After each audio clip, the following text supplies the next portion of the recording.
Oi, eu sou a Carla, eu sou prof de Ciências e Biologia e a aula de hoje é sobre cadeias e teias alimentares.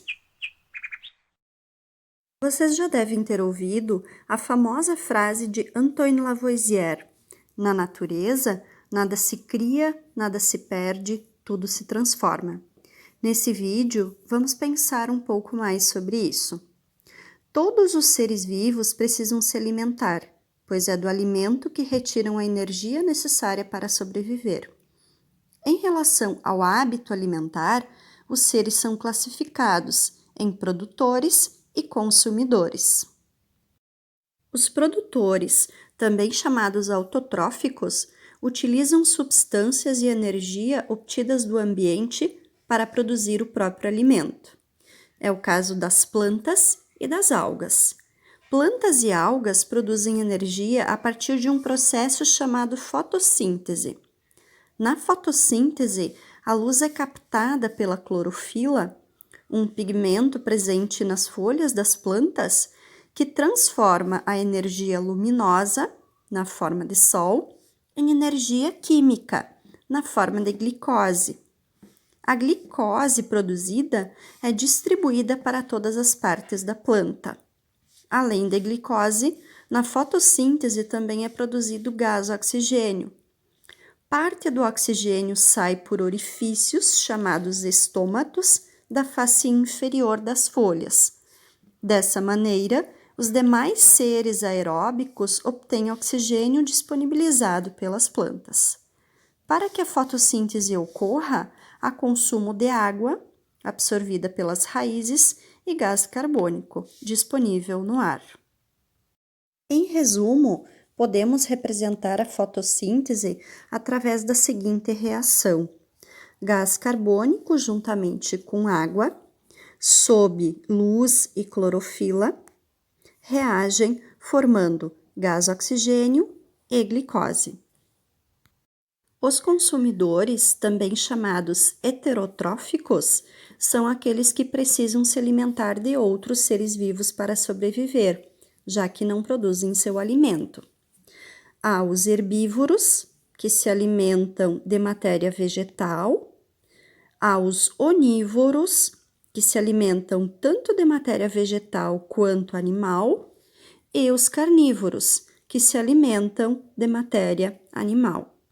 Os seres que se alimentam diretamente dos produtores são chamados consumidores primários e são herbívoros, já que se alimentam de plantas. Aqueles que se alimentam de animais herbívoros são consumidores secundários.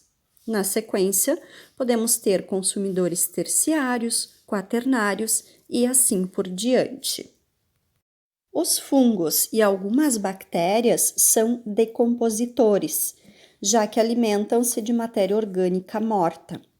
Esses seres promovem a decomposição da matéria orgânica, transformando-a em sais minerais, que são devolvidos ao solo ou à água, de onde podem ser retirados pelas raízes das plantas e pelas algas, que vão reaproveitá-los. Mas afinal, o que são cadeias e teias alimentares? Bom, entende-se por cadeia alimentar como uma sequência de organismos que servem de alimento uns para os outros. Observe o exemplo. Nessa cadeia alimentar, a direção das setas indica que o capim, que é o produtor dessa cadeia, serve de alimento para a vaca, considerada um consumidor primário, e a vaca será consumida pelos humanos, sendo, portanto, consumidores secundários nesse exemplo. A direção das setas também indica o fluxo de energia e matéria, ou seja, para onde a energia e a matéria estão indo. As cadeias alimentares geralmente não ocorrem de maneira isolada nos ecossistemas naturais. Na natureza, é mais comum observar várias relações entre seus componentes. Dessa forma, várias cadeias alimentares interligadas formam uma teia alimentar. Veja o exemplo de uma teia alimentar terrestre, a qual tem plantas ou partes de plantas como produtores, e uma aquática, na qual observamos as algas como produtores. Note que nas teias há mais de 2 organismos ligados a outro, ou seja, há várias relações alimentares para cada ser. Aliás, cada elo da cadeia alimentar corresponde a um nível trófico. A energia e a matéria vão sendo transferidas de um nível trófico a outro através do alimento. Para representar a energia em cada nível trófico, foram criados 3 tipos de representação. A primeira é a pirâmide de números, que indica simplesmente o número de indivíduos de cada nível trófico. A segunda é a pirâmide de energia, que mostra a perda de energia, geralmente dada em quilocalorias, ao longo da cadeia alimentar. E a terceira é a pirâmide de biomassa, que representa a quantidade de biomassa, geralmente dada em quilos, em cada nível trófico. Podemos notar que as pirâmides, em geral, têm a base, onde estão os produtores, maior, enquanto o topo, onde está o último consumidor, é menor.